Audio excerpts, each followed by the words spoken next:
Hello everyone. Very good afternoon. तो क्या हुआ, आज निफ्टी ने वापस वहीं पे लाके खड़ा कर दिया जहाँ पे फ्राइडे को हम खड़े थे। 24,320 का क्लोजिंग आया है। 3 पॉइंट की भारी गिरावट के साथ निफ्टी बंद हुआ है। ठीक है। क्या कहे, अभी यही है। आज निफ्टी ने फ्राइडे की ना हाई तोड़ी ना लो तोड़ी, लेकिन जो उसका सेंटर पॉइंट था उसको टेस्ट किया।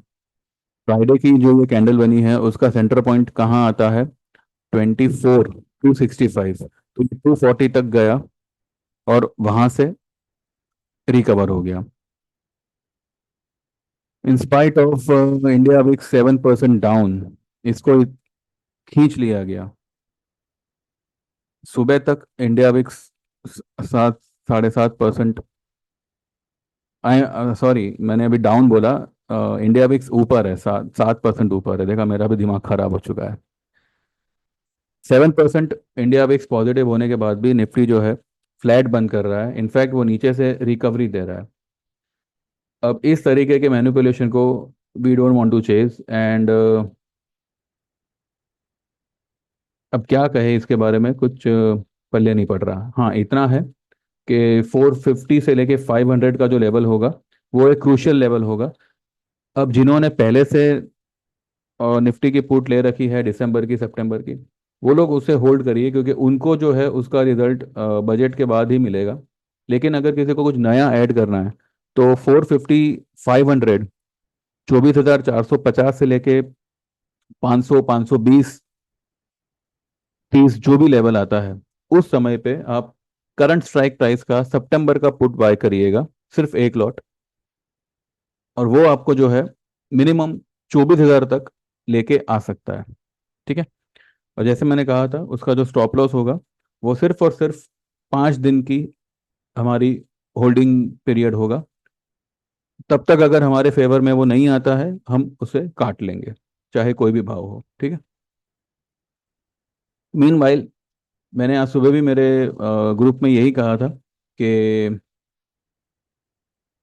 निफ्टी जो है वो अपने लेवल्स को बरकरार रखे हुए हैं और रिलायंस को अच्छा खासा यूज़ कर रहे हैं ये लोग निफ्टी को मैनेज करने के लिए। ठीक है, ये देखिए, रिलायंस ओवरबॉट होने के बाद भी जो है ठीक है। मैंने कहा था कि इसमें थोड़ी सी जगह है, इसमें और थोड़ी सी जगह है, ये यहाँ तक आ सकता है। 32, 30, 40 तक, या मे बी 32, 50 तक एक बार आ सकता है।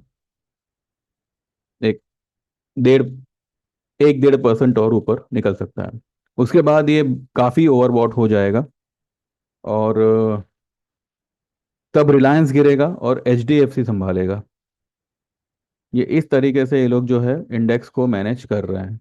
एचडीएफसी ने ये ट्रेंड लाइन के नीचे दो क्लोजिंग तो दी है, बट आई बिलीव कल ये खींच सकता है। और अगर कल ये नहीं खींचता है तो इसका टारगेट बनता है सीधा 1521। कल अगर एचडीएफसी रिकवर नहीं होता है तो वो नीचे में आएगा 1520-21 की तरफ। ठीक है। तो इसका तो हमने जोड़ी ट्रेड ऑलरेडी मैंने दिया हुआ है मेरे ग्रुप में, इसका और टीसीएस का। देखते हैं। मीनवाइल मैंने दालमिया भारत, हमारा हमारा लॉन्ग था। देखिए, इतनी चौपी मार्केट में भी ये स्टॉक को कोई खास फर्क नहीं पड़ा। हाँ, हिंद पेट्रो थोड़ा नीचे आया है लेकिन फिर भी ये हमारा बाइंग लेवल पर ही है।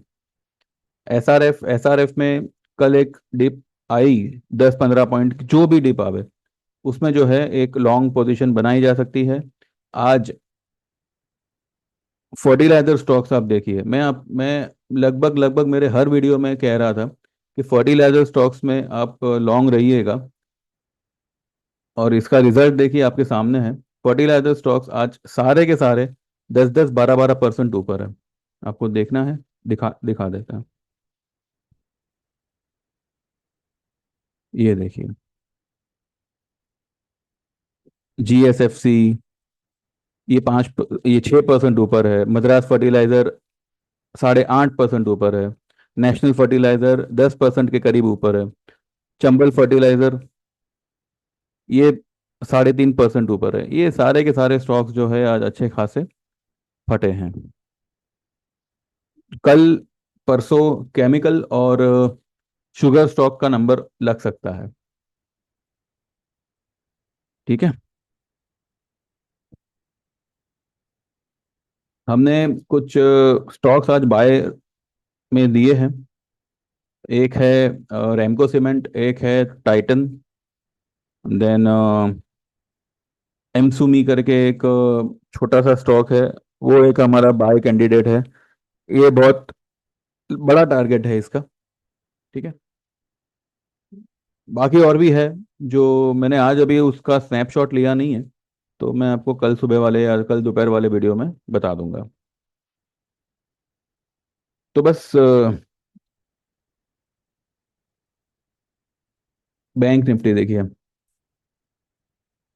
बैंक निफ्टी भी जो है अपने आज भी मुझे लगता है इसने अपने 10 ईएमए को बचा लिया है। 52,400 के करीब इसका 10 ईएमए था, आज भी उसने उसके ऊपर क्लोज किया हुआ है। तो कल मुझे लगता है कि बैंक निफ्टी में एक तेजी होनी चाहिए, एक 400-500-600 पॉइंट की। हो सकता है 52,900 या 53,000 तक एक बार बैंक निफ्टी आवे। और अगर ऐसा होता है तो निफ्टी अपने आप जो है 150-200 पॉइंट ऊपर चढ़ जाएगी। अब ये जो कैंडल है ग्रीन कलर का, इसको अगर आप इस कैंडल को कैलकुलेट करते हो तो इसका टारगेट ऊपर में 450 का ही बनता है, इनफैक्ट 460 का बनता है। तो मैंने जो आपको लेवल दिया था 450-60 से 500 के आसपास का, वो एक सही लेवल है। और वहां पर majority of the people will trigger their stop loss.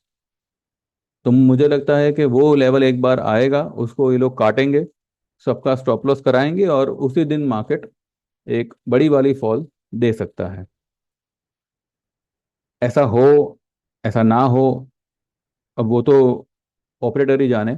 लेकिन अगर ऐसा होता भी है तब भी हमारे जो भी डिलीवरी स्टॉक्स है उनको कोई खास फर्क नहीं पड़ेगा। ठीक है। तो अब कल के लिए व्यू क्या रहेगा? जो फ्राइडे को था वही है।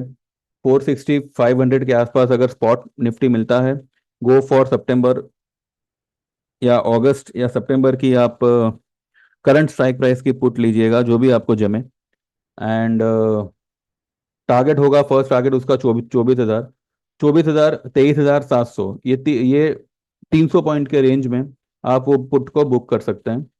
और उसका स्टॉप लॉस होगा फ्राइडे तक की हमारी होल्डिंग।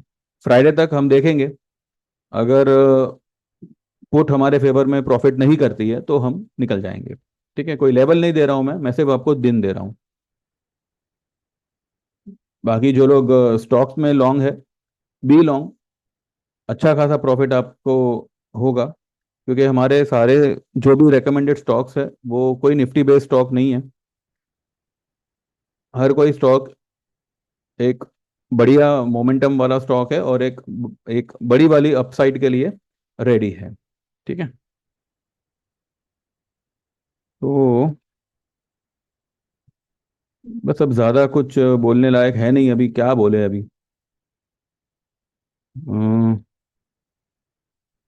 रेमको सीमेंट, टाइटन, शुगर में तो हम लॉन्ग है ही। उसके अलावा मैंने क्या दिया हुआ है, एमसुमी, बाटा देखिए। बाटा 1502 का हमारा बाटा बाइंग था, आज उसने 1536 की हाई लगाई है। अब ऐसी गिरी हुई मार्केट में, नॉट गिरी हुई बट एक कंफ्यूज मार्केट में भी ये ऐसे स्टॉक्स जो है आपको 1.5-2% का प्रॉफिट दे रहे हैं। ठीक है। तो इस तरीके के आपको ट्रेड्स आते हैं हमारे डिलीवरी ट्रेड्स में।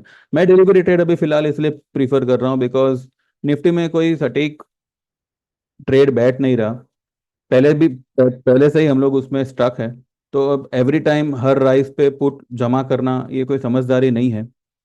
तो जब तक मार्केट एक पर्टिकुलर लेवल पे नहीं आ जाता, देखिए हमारी जो बाकी की पुट्स है वो दिसंबर मंथ की है, तो उनको कुछ खास फर्क नहीं पड़ेगा। जैसे ही निफ्टी 100 पॉइंट गिरेगा वो सारे के सारे अपने बाइंग लेवल से ऊपर निकल जाएंगे। लेकिन अब निफ्टी जो है इस तरीके की फालतू मूवमेंट देगा, जिसको अभी क्या ही बोले। देखिए इसका अगर हम 5 मिनट का चार्ट लगावे तो देखिए एक ही रेंज में चल रहा है। और फिर 3:20 की जो कैंडल बनी, उसमें सब कवर करके ले गया ऊपर। ठीक है। ये फ्राइडे की थी ये वाली कैंडल। ये वाली कैंडल जो है ये आज की कैंडल है। तो जहां पे ओपन हुआ,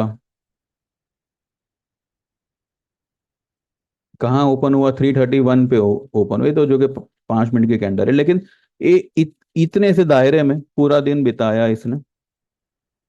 इतने से दायरे में पूरा दिन बिताया और फिर 3:20 को पूरा कवर करके ले गया। तो निफ्टी में फिलहाल यही सब चल रहा है, तो इसलिए जो है मैं फिलहाल कह रहा था कि निफ्टी को अवॉइड करिएगा जब तक कि एक पर्टिकुलर लेवल ना आवे जहां पे आप अगर शॉर्ट पोजीशन लेते हो तो पूरी की पूरी ट्रेड आपके फेवर में आवे। ठीक है। हमने कुछ दिन पहले जुआरी एग्रो, मैंने कहा था कि देखिए बारिश का मौसम है, गो विद दी सेंटिमेंट्स। जुआरी एग्रो हमने 221 पे बाय दिया हुआ था। आज इसने 236 का हाई बनाया हुआ है। तो ऐसे ऐसे ट्रेड्स अगर आपको मिले जहां पे आपको 4-5% आपको यूं ही कमाने मिलता है, तो I don't think so it's a bad choice. ठीक है, थोड़ा हम इंतज़ार करेंगे जब तक के ऑप्शन ट्रेड्स, निफ्टी वगैरह, बैंक निफ्टी वगैरह एक स्मूथ ट्रेड ना दे। ये तो पूरा का पूरा चॉपी ट्रेड है। 250 पॉइंट बैंक निफ्टी डाउन होने के डाउन होने के बावजूद, 7% इंडिया विक्स ऊपर होने के बावजूद निफ्टी जो है सिर्फ 3.30, 3 पॉइंट डाउन है। ये क्या अभी इसको बोले, अभी इसीलिए मैंने कहा था कि avoid Nifty for the time be and be stock specific, और रिजल्ट आपके सामने है। अब जिनको समझ में आता है ठीक है, नहीं तो जो लोग को लगता है कि वो ऑप्शन ट्रेडिंग में फ्यूचर बना सकते हैं तो भाई उनके लिए, उन सभी को ऑल द बेस्ट। बट मैंने आज तक किसी महारथी को ऑप्शन में घर चलाते भी देखा नहीं है। फ्यूचर करियर बनाना बहुत दूर की बात है, आप घर भी नहीं चला सकते। ये सिर्फ और सिर्फ हेजिंग मटेरियल है, लेकिन हम जो है उसको ट्रेडिंग के लिए यूज करते हैं। और यहीं पे हम सबसे बड़ी गलती करते हैं। आप एक 2 लाख रुपए की पोजीशन बनाइए और 20,000 रुपए का ऑप्शन लीजिए, फिर वो भले आप चाहे तो 1 साल बाद का, मतलब 6 महीने बाद का लीजिए। तो इस तरीके से जो है you can earn in option, but everyday option करना, दिस इज नॉट एडवाइजेबल। ठीक है। हमने, और देखिए यहाँ पे हम जो है हम यहाँ पे क्या कहाँ धोखा खा गए, मैं आपको बताता हूँ। हम जो है यहाँ पे ये वाली कैंडल से हम जो है धोखे में हैं, क्योंकि यहाँ तक आया ठीक है। एक्चुअली ये यहाँ तक ही आना आना चाहिए था, यहाँ से ये कैंडल नीचे की तरफ आनी चाहिए थी, पर ये नीचे की तरफ नहीं आई और ये ऊपर की तरफ निकल गई। तो यहाँ पे अच्छे अच्छे यहाँ पे स्टक हो गए। ठीक है। ये जो लो बनी ना, इसके सेंटर पॉइंट से ही हमने जो है दूसरी पुट की पोजीशन लेना शुरू किया। यहाँ पर तो हमने सब बुक कर लिया, जो भी हमारी पहले की पुट्स थी वो सब हमने यहाँ पे बुक कर ली। And we were waiting for the bounce, bounce आया 50%, 60%, 61% लेवल पे हमने पुट को जमा करना शुरू कर दिया। अब यहाँ से जो ये मूवमेंट आई है, दिस इज द, कहते हैं ना, एक अननेसेसरी की स्ट्रेस्ड मूवमेंट है जिसको आप कुछ कर नहीं सकते। ऐसे में सिर्फ और सिर्फ स्टॉप लॉस खाए जाते हैं, प्रीमियम खत्म किए जाते हैं ऑप्शंस के, और यही सब नाटक चलता है। इसमें रिटेलर को, एक ट्रेडर को कुछ हाथ नहीं आता। तो इसी वजह से जो है मैंने कहा था कि जो पुट हमारे पास है, देखिए मार्केट अल्टीमेटली गिरना तो है ही। तो एवरीडे ये होप में रहना कि चलो आज गिरेगा, आज एक और लॉट ले लो, आज गिरेगा, आज एक और, ये कोई मतलब सही बात नहीं है। तो हमने ऑलरेडी पुट ली हुई है, तो अगर कभी भी मार्केट, अगर ओवरनाइट भी अगर कुछ होता है और अगर गिरता है तो ठीक है, आर पोजीशन इज सेफ। लेकिन एवरीडे पुट पुट पुट करना, दिस इज, इसमें कुछ नहीं मिलेगा। आप जो चाहे आप, जैसे चाहे आप ट्राई कर लो, ऑप्शन ट्रेडिंग में you will get nothing. This is only for hedging. हाँ, लेकिन हम जो है एक पर्टिकुलर, कहते हैं ना, एक पर्टिकुलर इवेंट, एक पर्टिकुलर मूवमेंट को कैच करते हुए we will go for option. तो जैसे मैंने कहा, 450 से लेके 500, ये एक क्रूशियल लेवल है। इसका मतलब ये नहीं है कि निफ्टी उसके ऊपर निकल नहीं सकता। अगर उसके ऊपर निकलता भी है, मैंने आपको कहा है कि 5 दिन का आप स्टॉप लॉस रखिएगा, ठीक है। और अगर आपको रखना ही है कि चलो ठीक है, आज नहीं तो कल नीचे आएगा ही, तो एक लॉट से ज्यादा काम मत करिएगा अभी, ठीक है। तो बस यही एक स्ट्रेटेजी है। बाकी जैसे मार्केट एक एक डायरेक्शन में जाना शुरू करेगा, फिलहाल तो स्टॉक्स सारे एक डायरेक्शन में जा रहे हैं और मार्केट स्लगिश है, एक ही लेवल पे खड़ा है। लेकिन स्टॉक जो है, अच्छे खासे स्टॉक्स मूवमेंट में है, ठीक है। अभी एक एक दो दिन में आइडिया भी जो है मूवमेंट में आएगा, तो देखते हैं। तो बस कल के लिए भी यही व्यू है। 24,450 से 500 का लेवल आवे, गो फॉर सितंबर अगस्त, जो भी आपको जमे। मंथली पुट लीजिएगा, वीकली मत लीजिएगा। किसी भी मंथ की वीकली पुट मत लीजिएगा, मंथ लास्ट एक्सपायरी, ठीक है। मंथली एक्सपायरी की पुट लीजिएगा। और जुलाई की बिल्कुल मत लीजिएगा, जुलाई में कुछ भी नहीं मिलेगा आपको। आप सितंबर की ही लीजिए, वही बेटर है, ठीक है।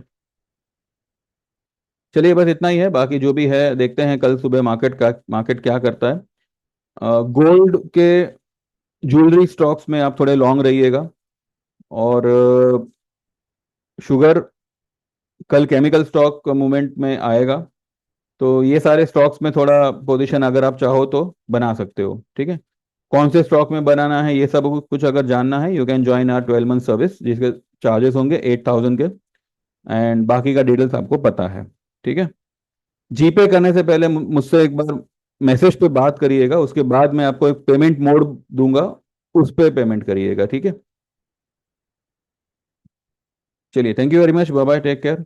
वीडियो पसंद आया तो प्लीज़ लाइक करिएगा, और चैनल को सब्सक्राइब करना चाहो तो please do it. Thank you very much, bye bye, take care, all the best.